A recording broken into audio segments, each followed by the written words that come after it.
Joe Metheny, the killer who made his victims into burgers and sold them. In December 1996, when Joe Metheny was taken into custody on charges of assault, the police anticipated a struggle. The 450-pound man had a reputation for losing his cool. They anticipated at least some opposition. The brutality of the confession shocked the police, especially when Metheny added, "I'm a very sick person," which was something they hadn't anticipated hearing. In his confession, Metheny described to police how he viciously raped, murdered, and dismembered sex workers and people who were homeless. However, these victims just served as a substitute for his one intended victim, his runaway girlfriend. Then, Metheny confessed to his most disturbing crimes. Not only did he himself eat some of the victim's flesh, but he served it to other unknowing people as well. Joe Metheny had always been rough. He endured a childhood of neglect with an absent alcoholic father and a mother forced to work extra shifts to support her 6 children.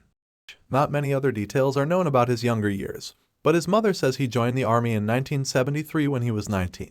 They lost touch after that. He just kept drifting further and further away. "I think the worst thing that ever happened to him was drugs. It's a sad, sad story," she said. Upon leaving the army, Metheny worked blue-collar jobs in lumberyards and as a truck driver. Then came the incident that sparked his desire for revenge. In 1994, Joe Metheny was living with his girlfriend and their 6-year-old son in South Baltimore. As a truck driver, he was on the road for long stints at a time. One day, he came home to find his girlfriend gone, along with their child. Like Metheny, she had a drug addiction, and Joe believed she left with another man and took to living on the streets with him. He flew into a rage. He spent days looking for them, checking halfway houses and even under a certain bridge where he knew his wife used to buy and do drugs. Under the bridge, he found not his wife but 2 homeless men whom he believed knew her. When they gave no indication that they knew where his family was, he killed them both with an axe he'd brought along. Immediately afterward, Metheny allegedly noticed a fisherman nearby who could have seen what he'd done. Just in case he had, Metheny killed him, too. Some people deem these first 3 killings crimes of passion,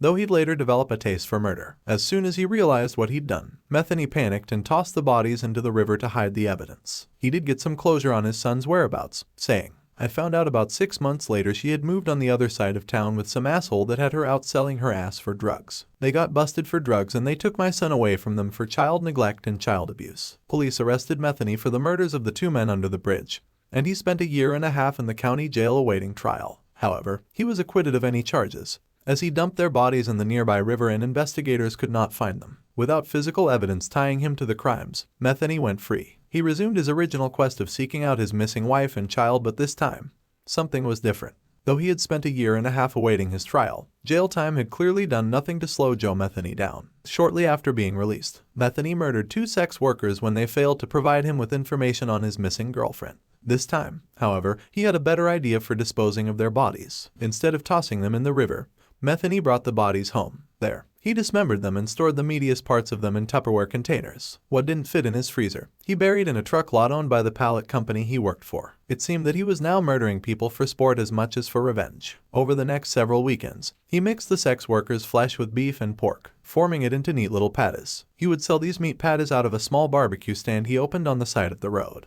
During this time, his customers would all consume bits of human flesh. They became unwitting hiding spots for the bodies of Metheny's victims. Whenever he needed more special meat, Metheny would simply venture out and find another sex worker or a vagabond. He later told police that he received no complaints on the meat tasting funny. In fact, no one seemed to notice that his burgers had a little something extra in them. Joe Metheny was finally caught in 1996 when a would-be victim named Rita Kemper managed to escape his clutches and ran straight to the police. In 2017, guards found Metheny unresponsive in his cell at the Western Correctional Institution in Cumberland at about 3 p.m. They pronounced him dead shortly afterward, thus ending his horrifying saga.